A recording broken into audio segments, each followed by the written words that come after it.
Rassie Rasmus and the Springboks have just released the 23-man side to face Italy in the first of 2 test matches.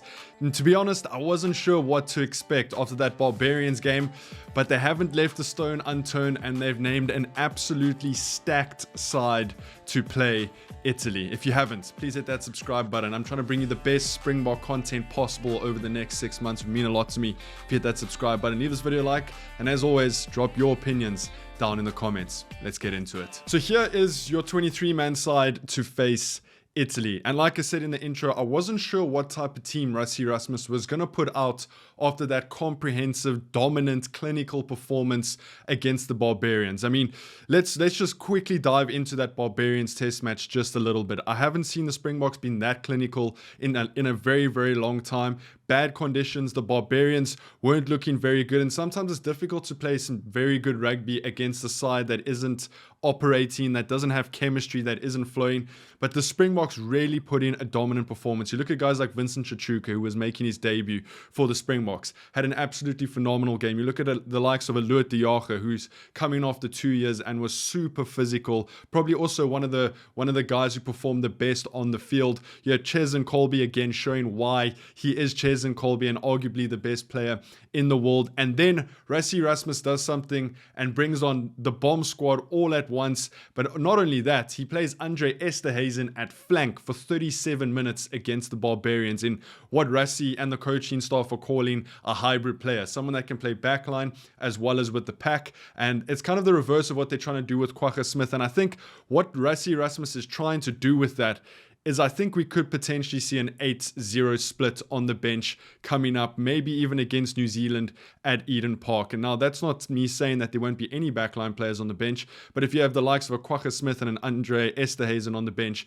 they could both play in the backline and they could both play in the forward pack. So, I mean, we could see something like that happening where 8 forwards come on, Andre Esterhuizen and Kwagga Smith included against New Zealand, and we technically have an 8-0 split for that game. It's very, very interesting. Without further ado, let's dive into the starting 15 and then we'll check out the bench. And from first gaze, this is an absolute powerhouse of a Springbok team. So starting with the front row, Oxencher, Malcolm Marx, and Volko Low gets his opportunity to show what he's about starting for the Springboks. I thought Ox and Malcolm did a good job last week, and it's nice to see them giving Volko Low an opportunity in that number 3 jersey. I mean, we know what we're going to get. We're going to get some really, really good set pieces. Our scrum dominance with Ox and Volko there is going to be mammoth, and they're going to be carrying some big balls up front.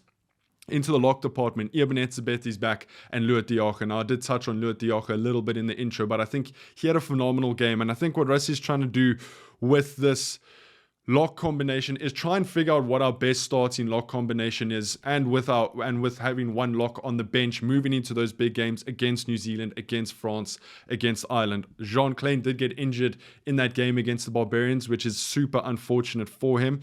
But now we get to see Ebenezebeth and Loot de Jager. Now we know what Eben brings. We saw what Loot de Jager can bring to that Springbok jersey. He reminded us again in that Barbarians game, and that is an absolutely lethal lock combination, especially with who we have waiting on the bench. Into the loose forwards, Marco van Staden, Vincent Chachuka, and Jasper Visser. So not much change there. I thought Marco van Staden had a decent game. Vincent had an absolutely phenomenal game, and now he will officially be getting his first Springbok cap. The Barbarians game doesn't count because it's not a test match. It's more of a friendly. So he will be getting his first cap. But I mean, what a story for Vincent Chachuka. And I know a lot of people were doubting him going into that Barbarians test, but he is a world-class number 7. I mean, Pieter-Steph du Toit, that jersey will always be his. But now Vincent's kind of stepped in and shown his quality. And I mean, to have Pieter-Steph du Toit and Vincent Chachuka, how he played against the Barbarians as depth, is scary stuff for the Springboks. Marco van Staden did an okay job coming in for Siya Kolisi. I would like to see a little bit more of him. And then Jean-Luc Depree gets replaced with Jasper Visser. And Jasper Visser is arguably our number 1/8 at the moment, with Cameron Hanekom out, with Ulrich Low out, and Jordan Augustus not getting an opportunity. Jasper Visser is our number 1 choice in that 8th man position. I thought Jean-Luc Depree did pretty well last week. I mean, it's always difficult playing in that number 8 jersey for the Springboks. People expect a lot out of you. We've seen it with Evan Rian Ruiz, a lot of criticism towards him. I thought Jean-Luc Depree played very, very well. And it's a very difficult jersey to wear just because of how much criticism comes around that jersey. So an absolutely stacked forward pack. We then look at the back line.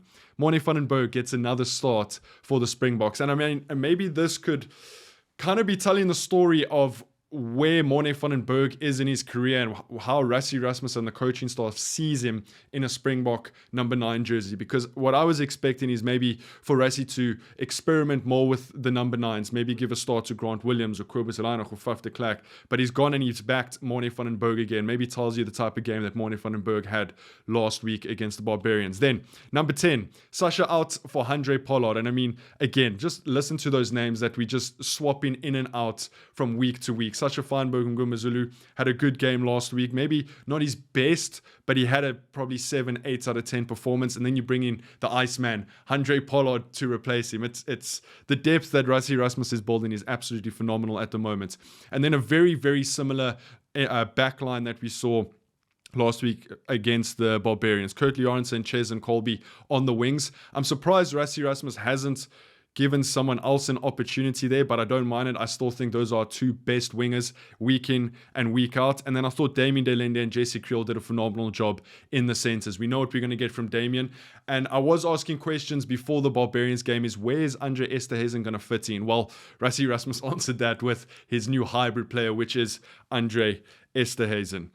Jesse Creel as captain, I thought he did a good job last week, and there's a lot of pressure that comes with that captaincy. Obviously, Sia Khaleesi being out, but Jesse Creel is our best number 13 at the moment. You can look towards the likes of a Lukanya who's injured at the moment. Ethan Hooker is still going to come through the ranks. He's in the squad, so I would expect him to start one of these games, whether it's against Italy or Georgia. But we are a little bit thin on 13, so I don't mind seeing Jesse Creel there. Obviously, he is captain, so he's going to carry that captain's armband. It is also quite a nod to him that Eben Etzebeth is in the team and Jesse is still captaining. And then in that 15 jersey, I thought Apelele Fassi had a great game last week, but we bring in Damian Willemse. And I mean, you subbing out Apelele Fassi for Damian Willemse. Like, these are 2 phenomenal world-class number 15s. Could probably crack almost any international team, and we're just substituting them in and out on a weekly basis. It's absolutely mental. Then into the replacements, we've gone for a 6-2 split. Now, obviously, from last week, we can't read too much into that because maybe Faf de Klerk or Willie Leroux has turned into hybrid players. That maybe Fafi will be slotting in there at hooker. You just never know with Rassie Rasmus. That is a joke. Don't take that too seriously. But let's go through our forwards. Bongi Mbonambe, Jan-Hendrik Wessels and Vincent Koch to replace Ox, Malcolm and Volko Low. I thought Jan-Hendrik Wessels again came off the bench and provided some very, very good support there. Vincent Koch back in the 23, and then Bongi Mbonambe. We know what Bongi is going to give us. I didn't mind Marnus van der Merwe last week, sort of coming off the bench. I thought that was quite a good debut from him.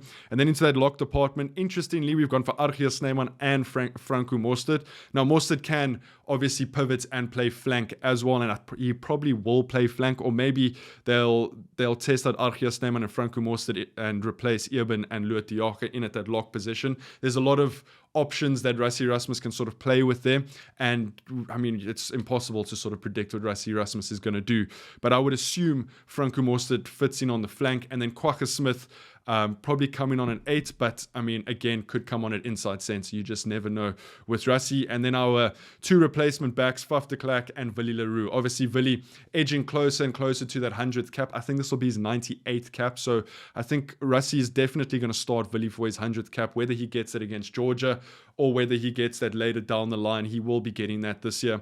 And obviously, it's so good to see Faf de Klerk in the Springbok colours. The Springboks have another massive week. I know it's Italy. I know they've brought a bit of a weaker side. There are a couple of injuries within the Italian side. But the Boks were clinical last week, and I expect them to be even more clinical this week against Italy in our first real test match of the year. Let me know what you guys think of the lineup down below. Leave this video a like, and as always, hit that subscribe button. I'll see you guys in the next one. Take it easy. Peace.